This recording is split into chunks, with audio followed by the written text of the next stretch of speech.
Hello, everyone. I'm your host, Corine Sandifer, and welcome to Rising Stories. Wherever you are, whatever you're doing, if you're working out, cooking dinner, driving carpool, or listening while you're working in your office, or just doing nothing at all, thanks for spending this time with me. Today's guest on the show is Emily Spiers. She is a small business owner and a mom, and she lives in a place where life is simple. Doesn't that sound awesome? She will share about how she runs her business and still has time to stop and enjoy the precious things in life. I know you will enjoy hearing her story. But before we start, please take the time to tell your friends about this podcast. It is my hope that we can encourage each other as entrepreneurs, authors, and small business owners along the way. But you don't have to be in business for yourself to enjoy these great conversations. So don't forget to subscribe and share it with a friend. Thanks, and here's my conversation with Emily. Hi, Emily. How are you? I am wonderful. How are you doing today? Good. Thanks for agreeing to come on the show. Thank you for having me. Well, and I forgot to tell you the name of the show. It's Rising Stories. Oh, wonderful. And I'll have to tell you about that later. But the reason I wanted you to come on is because I know that you are a small business owner, and just like myself. And, that's kind of what we're going to do with the show is just kind of getting into the lives of what we do. And, I talk to a lot of business owners and mostly women, and we just, we're a certain breed, Isn't that the truth? It is. It's kind of like we're just kind of a mix of all kinds of things. So tell me, I'm just curious. I was reading your bio and your website, and you live. Tell me where you live again. You live in. I live in Ohio. North Central Ohio. That's right. I live in the Amish country of Central Ohio. We have horse tie out right at our grocery stores in town, and it's a very rural, very picturesque area. You are kidding. You have horse tie-outs, like people. We do. The Amish are the horse and buggy people. That's their common, general public name is the horse and buggy people, and that is their lifestyle. So when my husband and I decided to move here, when my husband and I did move here, that was a main part of our thought process was intentionally being in an area that was a little slower paced because my husband and I grew up like that, and that was our goal for raising our family, was to intentionally live in a place where people do take a deep breath. Wow, that is so neat. So you, but you don't do a horse and buggy. You're not Amish. We don't. Nope. I'm as English. That's it. You're either Amish or you're English. Those are the two categories. So I am English, which means I am just a regular everyday person, but the Amish people who live around us and who are my friends, they travel by horse and buggy. They don't have electricity in their homes. They don't have telephones in their homes. They make all of their own clothes. They don't use machinery. It's very much living in the 1800s for them. Wow. So when they say English, that just encompasses everybody. Basically, everybody who's not Amish. If you're not Amish, to them, you're just English. Then you're English. Oh, wow. That is so cool. It's really neat. It really is. And the idea of Live Simple Soap, which was the name of my business, one of the things that is very prevalent in this area is driving down the road and coming up behind, whether it be a tractor or a horse and buggy. And there is a physical reaction to those when you're driving, which is to hit the brakes. But there's also a reaction to you almost want to roll your window down and sniff the air. You kind of feel as when you're traveling 7.5 miles an hour down the road that you're expecting to travel 55 miles an hour down the road. You kind of take this step back and you say, okay, maybe it's not that fast. Maybe life doesn't have to be that fast. Yeah. Wow. I wish we had that here. That is so. It's been an incredible blessing. It's been an incredible blessing raising our kids, living our life, doing the things that we do in our home, on our small farm.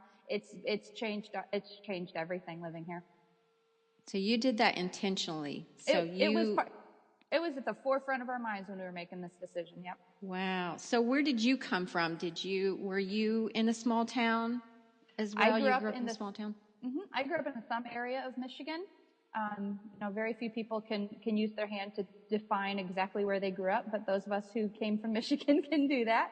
And so they do that. Yep. They do. Yep. You won't meet a Michigander who doesn't. And so my husband grew up in northern Maine, up in the north woods of northern Maine, and this was not necessarily a halfway point because there were some other factors, but it was definitely a God-centered move that God told us that this is where we belong. Wow. And then when did you start making soaps? I started making soap about this coming fall. It'll be 3 years that I learned to make soap. I went with a friend of mine to a little festival, a weekend festival around here. It's called the Prairie Peddler, and it's held in the Mohican Forest up here, Mohican National Forest in Ohio. And it's an old-fashioned festival, and there are permanent structures built into the woods, into these hardwood forests in here. And it's quite a few hundred acres worth of festival, and you go back, and everything that is sold there has to be prepared, presented, or created using the old-fashioned materials or the old-fashioned methods. And so if you make soap, or if you do candles, or you want to make any furniture, or you want to do there's people who do rugs and fabric and that sort of a thing, and so they dye it themselves using natural sources for dye instead of artificial coloring. And there's different foods that are there, and you can kind of go through. So there was a natural soap maker there, and he had at his booth a little card that said, "Do you want to learn to make soap?" And so my friend and I looked at each other, and it was one of the things that I really hadn't mastered yet in kind of the old-fashioned skill set. And so I looked at her and I said, "I really want to do this." And she said, "I really do too." So we got the little pamphlet, went home, signed up for it, and for 7 weeks went. It was about a 50-minute trip. For 7 weeks, we went up to learn how to make soap, and it was so interesting. It was so interesting because what I learned is that soap the things that we buy on the shelf from Target or from Kroger, it isn't soap. And what we're used to having as soap is detergent, and it's so harsh on our skins. And there's such a prevalence of eczema and psoriasis and acne and different dry skin combinations and oily skin combinations.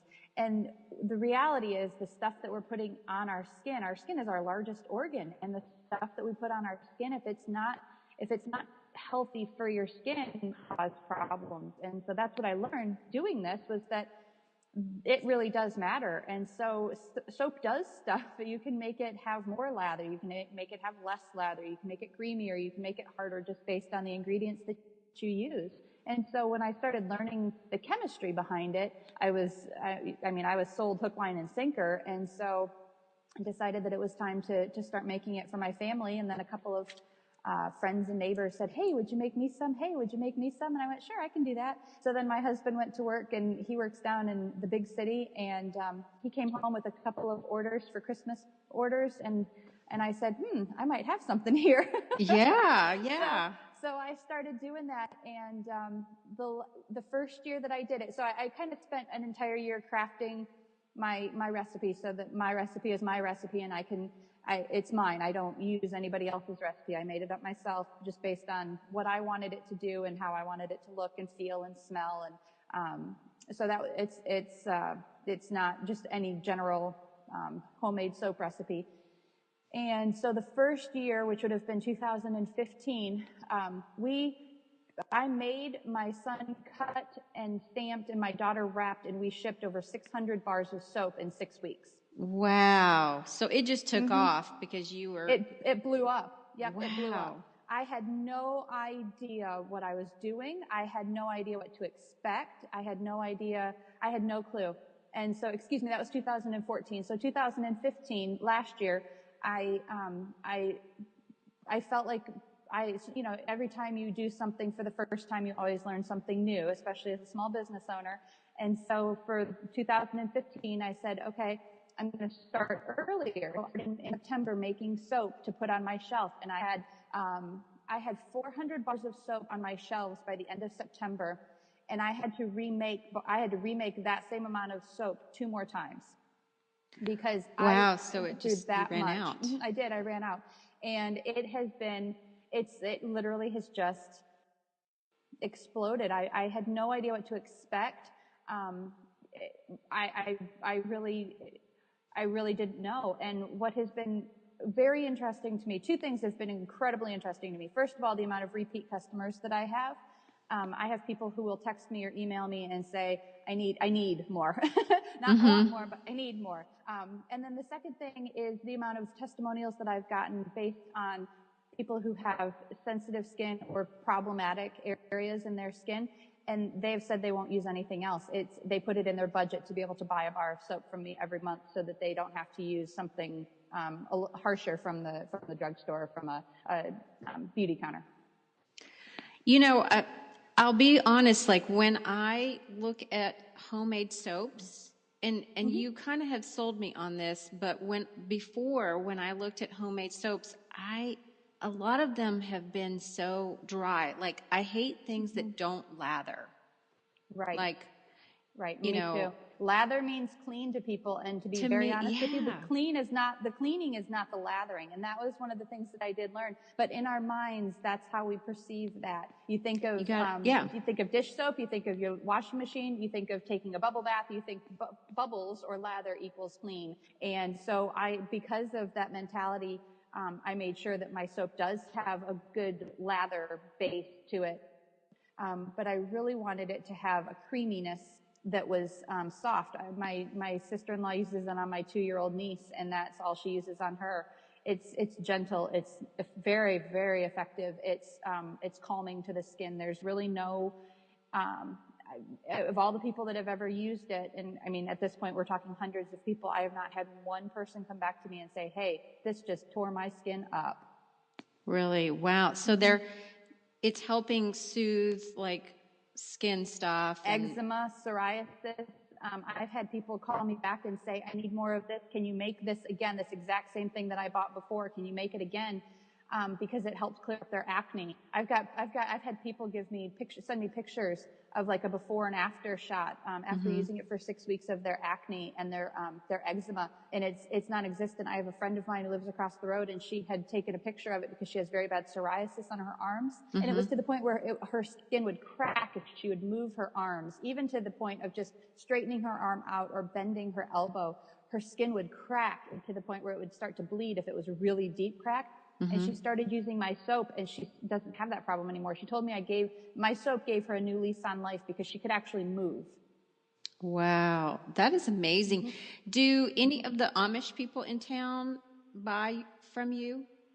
Or do they make their own? A lot of them make their own. I've actually taught a couple of my friends, my Amish friends. I've taught a few of them to make their soap, or for them to make their soap for their families.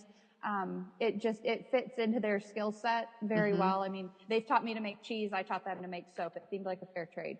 That is. Gosh, you make cheese too? Oh my gosh. I do. Yum. I make cheese. I would be dangerous there because I love cheese. Love cheese. So does my family. That's why I started making it, because it made sense. We have goats that we milk, so it's made out of goat's milk. And then I have a cow that will be freshening here shortly, so I'll have an opportunity to use cow's milk as well if I want to. But yeah, my family just goes through so much cheese. It was almost a financial benefit to start making it. Wow. So you are actually on a real working farm. That's correct. Yep, we sure are. So do y'all have chores in the mornings, and how do you fit it all in? Like how do you when do you fulfill your orders, and how do you when do you have time to do all that? Because I know from watching TV, because I'm a city girl, that you have to get up early to milk and there's a lot of shuffling. Our kids we have a 17-year-old daughter and a 16-year-old son, And my husband works, he works down in the big city, so he works off the farm. But we divided it up. And when the kids were younger, it was a matter of, basically you just do what I tell you to do. And then as they got a little bit older, I decided to do it a little differently. And I took all of the chores all across the entire house, the whole across the board of everything. And I divided them up into 2 different tiers. So we've got, they would call them tiers, T-E-A-R-S, but tiers, T-I-E-R-S. And I took them up and I divided them by difficulty or by challenge. So we had, the ones that were going to take a little bit more time versus the ones that were going to take a little bit less time, or maybe didn't need to be done every single day. Divided them up into 2 categories, and then I put them on pieces of paper and they drew them out of a hat, each person getting, all of the, if there were 6 of them, each of them would pick 3 pieces of paper. So, and they could trade, but they had to trade within that level. They couldn't trade a higher chore for a lower chore. And then we just kind of did that every 3 or 4 months just to kind of keep it fresh and change it up a little bit, because every season there's something different that needs to happen. Mm-hmm. Different animals come on the farm. They each have their own 4-H animals, so they're responsible for those animals of their own. But then we also have had chickens and turkeys, and we now have goats. We've had pigs and horses and cows, and we had sheep before and rabbits, and we've had kind of the whole spectrum of stuff. But to try to keep them, life isn't always fair, but at least I could treat them equal. Yeah. So you, when do you have time to? So you're in the morning, everybody's doing their chores, you're mm-hmm. getting your stuff going and ready. When do you, is there a certain time that you designate, okay, I'm going to work on my business at this point, or I'm going to, mm-hmm.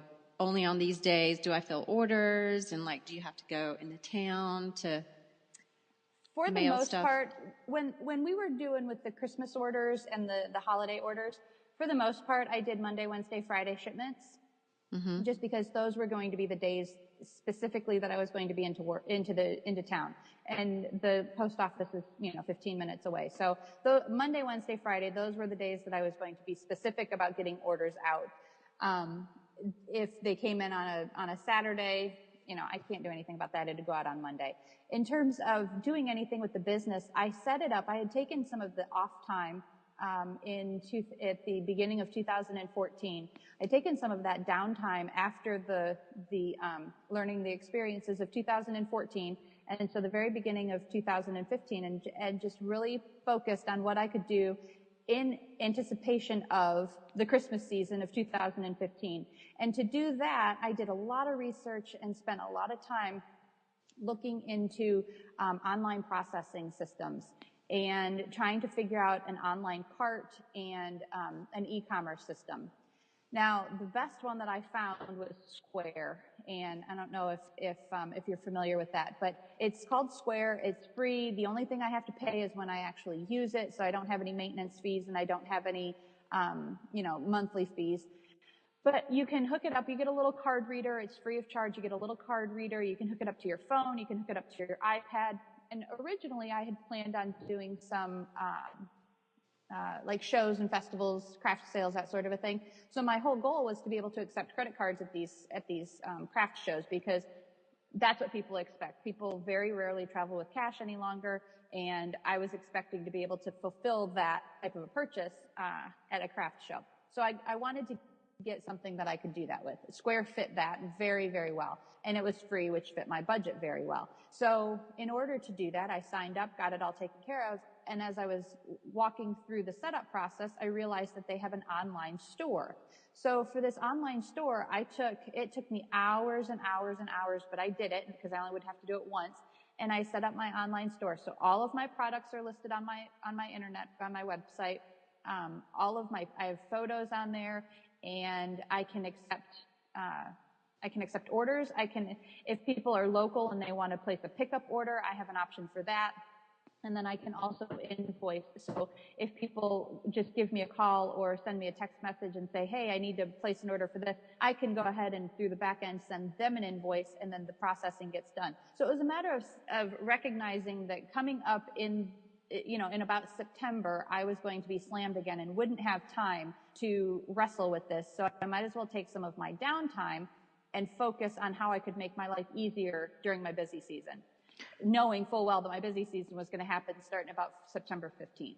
That was so smart. And I think that a lot of times, well, I used to have a down season or not so busy season, but I think that's so smart of you to see that opportunity and really seize it because it does take a lot of time to learn. And if you're a solopreneur, which is the new buzzword, everybody, we're just one woman show sometimes that, Right. where you have that time and you used it wisely to figure out, your e-commerce thing and your store and all that, and you probably did a lot of research. And I think that's really wise that, a lot of times for me, and I have to remind myself of what you're doing, is that take advantage of that time, that downtime, instead of sometimes I just fall apart and just kind of like, Right. I'm done for, a few days, or I'm on vacation, which is needed too, but to be mindful of when you can actually pour into your business and get some stuff done and set yourself up for success in the future. I think that's really good. My biggest concern was the fact that I didn't have, I have help, without a doubt. I have help. I have support and I have help. My husband is an incredible support. He's very, very helpful. He'll do anything that I ask him to do, anything I need help with, if I need help packaging or placing orders or fulfilling orders or anything like that. He's very helpful with that. And the same with both of the kids. The flip side to all of that is that I work part-time from home, for a bed and breakfast association, and then I also homeschool our kids. And so realizing all of the things that were needing to be done, the faster I got it up and running, the better everything would be. But then at the same time, I had some time to have it put into practice for a few months. I think I set it up in February of 2015. Because Christmas of 2015, I was expecting to be crazy. So I had it set up by February of 2015, and I wanted to make sure that I had an opportunity to run through and work out any little hiccups, because I didn't want those hiccups showing up as I'm trying to accept order after order after order. So if I had any adjustments that needed to be made or any tweaks that needed to be made, I wanted to be able to work all of those things out of its system before the busy season hit. So that was the main thing. I wanted to have quite a few trial runs before it really needed to be set.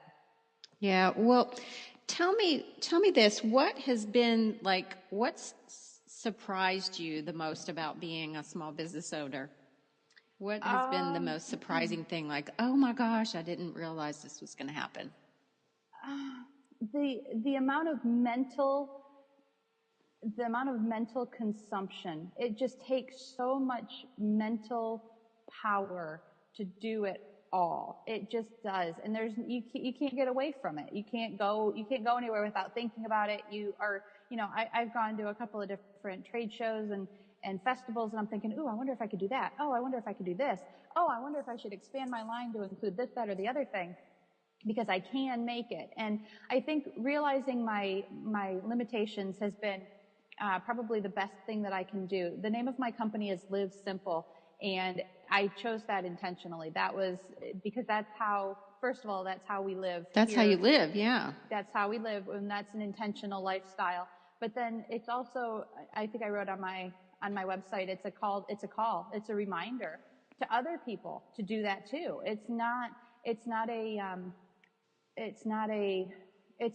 Life doesn't have to be as fast as we think it does. And it's going to go fast enough anyway. So we should probably take some deep breaths and enjoy the sunshine, or enjoy the birds singing, or enjoy listening to the kids jumping on the trampoline, instead of hurrying up and rushing them in for dinner because we got to get to the next thing or we have to do the next thing. For me, it's a lifestyle choice, but then I wanted it to resonate with other people, that they too can live simple. It's a struggle to think of that mentally, but it's doable. And so I've kept my fence my choices of scents. I only have 5 different scents. I'm not going to go out and make up 47 different scents just because I want to try to appeal to everybody. That's not living simple. I don't have a lot of different items. I don't have lip balm and body butter and lotion discs and lotion and eyeshadow and, So you just have the bars of soap. I have bars of soap and I have lotion discs. And that's it. What are lotion discs? Are they? Well, they're 3 ingredients plus an essential oil all melted together, and I put them in a little cups. It's about a 1 inch cup, and they cool, and then they harden, and I put them in a jar in a little pot and sell them 3 1-ounce discs. And it's lotion, so you just put it between your hands. The warmth of your hands melts it a little bit. Then you rub it onto your hands. Put the lotion bar back in the pot and put the lid back on it. And then you've got a little bit of the product on your hands, and it's a moisturizer. It's coconut oil and beeswax and 100% shea butter with whatever scent I happen to throw in there. So it's just a very simple, light, quick moisturizing. I have people who've asked me for 1 disc in 3 jars so that they can label it, one for their feet. Oh, that's funny. They don't want to use the one that they use on their feet for their hands. I never thought about that. Ooh, so they ask me for separate jars to go with their discs. But those are the only 2 things that I offer, and I intentionally am keeping it like that. I might add a couple of things, like I've been working on a lip balm and I've been working on a body butter, but if I do, it's not going to be, I'm like 20 different scents. Yeah. No, or colors or, yeah. No, my packaging is simple. My product is simple. My ingredients are simple. It's not supposed to stress me out. Yeah. And you live simply, and it sounds like you really value being there and doing your soaps. It sounds like you really value just everyday life. And, I can just see you, stopping and going, oh, okay, having that check, point where you're behind a buggy and go, it's just time to just breathe and enjoy life. Yeah, that's so cool. Yeah. Well, for those of y'all that don't know, Emily and I met.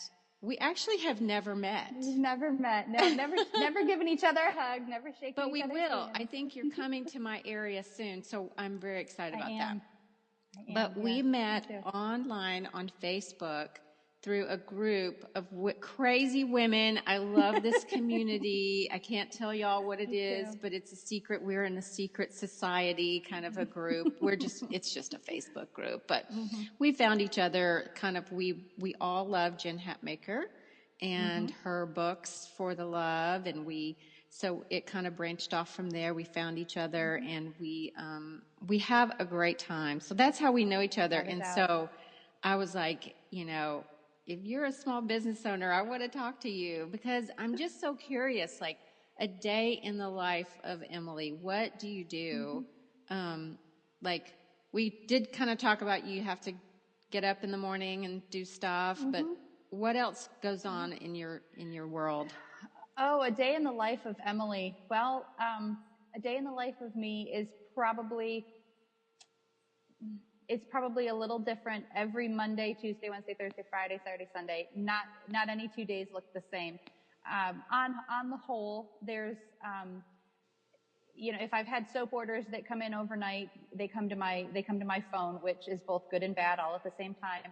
So, if I have soap orders that need to go out, that's pretty much priority.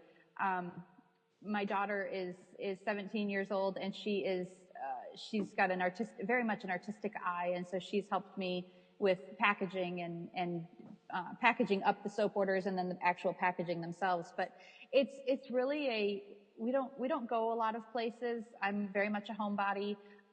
If I have to go out, I try to consolidate all of my errands, so I only have to leave my house once. Town is 15 minutes away in any direction. How far is it?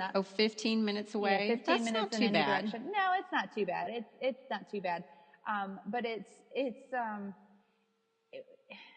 we try to make it intentional. We have very good friends and family around here, and there's soap orders that need to go out, then those need to go out. I also, like I said, I also work part-time from home online for a bed and breakfast association. And so anything that needs to be done with that. And then there's always the kids homeschooling. There's chickens that need to be fed, eggs that need to be collected, goats that need to be milked, cows that need to be fed, goats that need to be fed. We just had one of our goats gave birth a couple of weeks ago, about a day and a half before we were expecting her to. So that was a surprise. There's always stalls that need to be mucked out, hay that needs to be pitched. There's always stuff that needs to be done. I spend more money at the feed store than I spend at the grocery store. It's just one of those things. And it's wonderful. I wouldn't change any of it. I wouldn't change any of it. Our food, I have a large garden. We can a lot of our food. We've got an orchard where we pick apples. We've got a berry patch where we pick berries. I do a lot of wild food harvesting, the stuff out in the woods, whether it's the mushrooms or the wild onions or the cucumbers or, black raspberries, blackberries, elderberries. I mean, whatever I can get from the woods, we get from the woods. We eat weeds. We eat dandelions. You eat weeds. What do you use? How do you use dandelions? What do you? If they're very tender, I'll put them in a salad. Mm-hmm. In the salad in the spring, Seriously? You just get them. Yep. And there's a couple of different. I don't know if there's different types of dandelions or if it's just a different layout, but the ones that have the leaves that don't hug the ground quite as flat, the leaves kind of come up a little bit more. Those nice little juicy, tender little leaves, those are much better than the tough, hard green leaves that kind of lay against the ground. So, but we do that. We do have wild onions that grow in the yard. So, go out and cut those and use them as you would chives. I like, and we've intentionally tried to live by the seasons. It's made it easier. I'll be very honest with you. It's made it easier. We eat what's in season. We eat a lot of what we grow. When I said I spend more money at the feed store than I do at the grocery store, I'm not kidding. We go to the grocery store about once every 2 months. I make our own bread. It's just one of those lifestyles that we've intentionally gone this way. And my canning cellar is getting a little bare bones, but then again, here in about a month and a half, I'm going to start planting the garden again, so it's okay. We'll process our own meat. We processed a pig back in November. I'll raise chickens this year. We'll raise a couple of turkeys. That'll be Thanksgiving. We smoke our own bacon. There's always something to do, but every day is different depending on the season. Wow. So you're really living off the land, and you're doing kind of like, isn't it called like homesteading a little bit? That's exactly what it is. Yeah, I remember that word from a long time ago. And when you were talking, it so reminded me of this awesome book that I read years ago called Animal Vegetable Miracle, I think. Animal Vegetable. Okay. I thought it was Animal Vegetable Mineral, but I think it's Animal Vegetable Miracle, A Year of Food Life. And she's an author, Barbara Kingsolver. She's written some other books that are just novels, but I think she took a whole year and ate nothing that was not locally grown, organically grown, I think. And it was just fascinating that, if she could get eggs, then she had eggs. If she could, if they killed a cow, then they ate, beef. And that's right. If they had milk, they usually had milk and eggs and local breads, but it had to be local wheat, and then grinding and baking and all that stuff. It's amazing. Well, we have a freezer, and we filled it with, we didn't fill it, but we put we put a pig in there in November, and we were running out of beef. Like a whole pig. Yeah, you cut it up. It's pig. all. We process it ourselves. We do it all on our own. We brine the bacon and the ham, and my husband smokes it in our homemade smoker, and so then we slice it, and we've got our own bacon and ham and loin, pork loins, and then we make a lot of sausage. So we have a meat grinder. We grind up our own bulk sausage. So we have that. Well, we had decided to do a pig because we were running out of beef because we had processed the beef about a year before that, but we were running out of beef. So we have a pig to get us through until our next steer, which is in our pasture, is ready to be processed. and then we'll process him, and then, you know, probably process another pig here shortly within the next month or so, and that ought to last us a little while. But I can't even think of the last time we bought meat from the grocery store. Years. Wow. It's been years. So chicken, beef, pork, turkey, we raise it all. Wow. So do you have a ham ready for Easter? I do. Did yeah. you I'm going to set that aside for Easter? I do. That's exactly right. And we did the same thing with the turkey, because I processed turkeys last summer, and I kept one turkey aside. The rest of them, we smoked one. We put one of them in the smoker, which was just amazing. And then I kept one of them aside and covered him in bacon and made him nice and happy for Thanksgiving this year. Yum. That sounds good. Yeah. Well, so before we go, I want to ask you a few questions. So, sure. I always ask my girlfriends, like, okay, so like, what is rocking your world right now? Which means, like, what is it that you are just like, you're texting your friends and saying, this is so cool, you've got to try this? What are 3 things rocking my world that you just love? One of the things that is absolutely rocking my world right now is working out, because I know. I didn't realize. I know. And my daughter had mentioned to my son one day, they were just kind of talking in the other room, and they don't know that I pay attention because I'm a mom. So why would I pay attention? But, one of them asked the other one if they could open something. And Kate, my daughter, says, well, let's take it to Mom. Have you ever noticed how freakishly strong she is? And they said that about you. Yeah, they did. Yeah, they said that about me. Well, but I realized that I'm starting to enjoy being intentional about it and actually taking that time for myself. It's 45 minutes. I either go to the Y, or I go into the basement and do like a PiYo, or, some sort of a Pilates or a yoga program down the basement. That is rocking my world. That is something that my girlfriends and I are texting about, because it is time for you. It's time for me. It's time. Everybody else is doing something else. And so I get to kind of be by myself for 45 minutes to an hour. So that's definitely rocking my world. I am in the middle of this book called Daring Greatly by Brene Brown. I love that book. Yeah, that has just shifted my entire perspective on everything from A to Z. Including myself and my business. And one of the things that I didn't expect it to shift was how I portrayed myself, or how I presented myself in my business.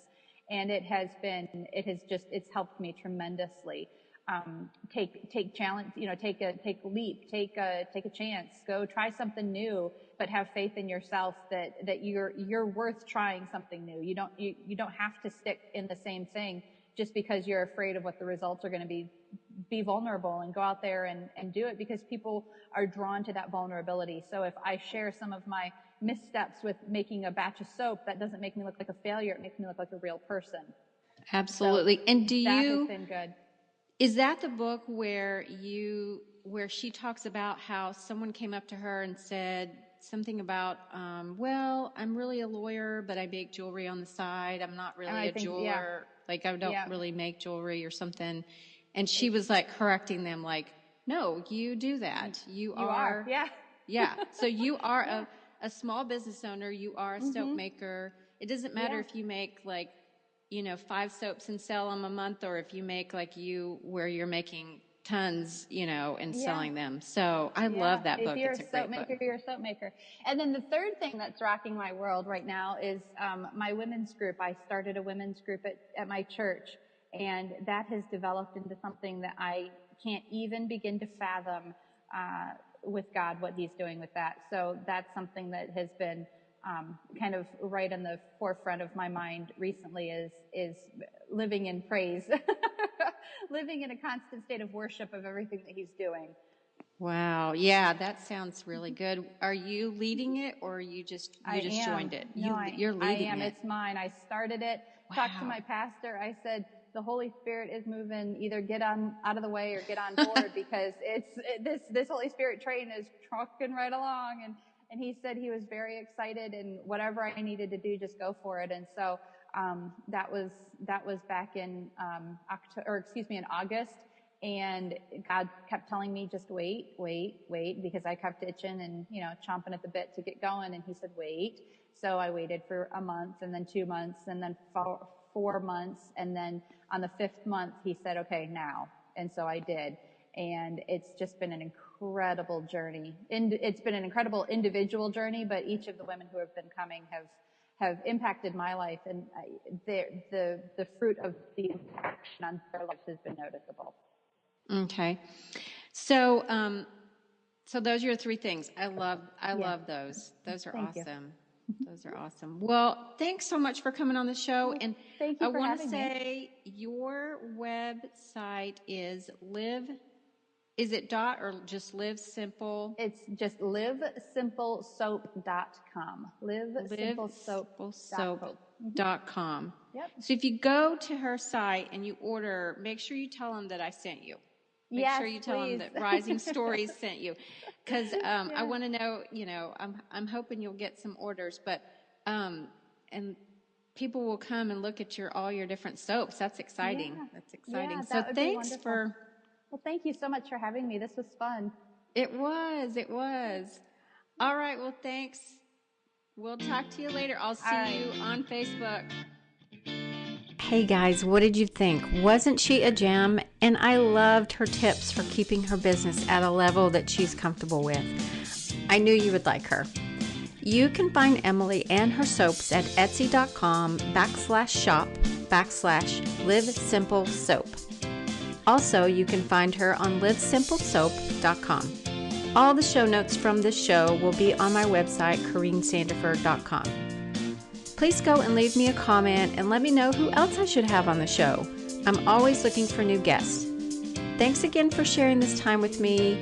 Next week, we will hear from Julie Presley about what inspires her to write her books. You won't want to miss this one.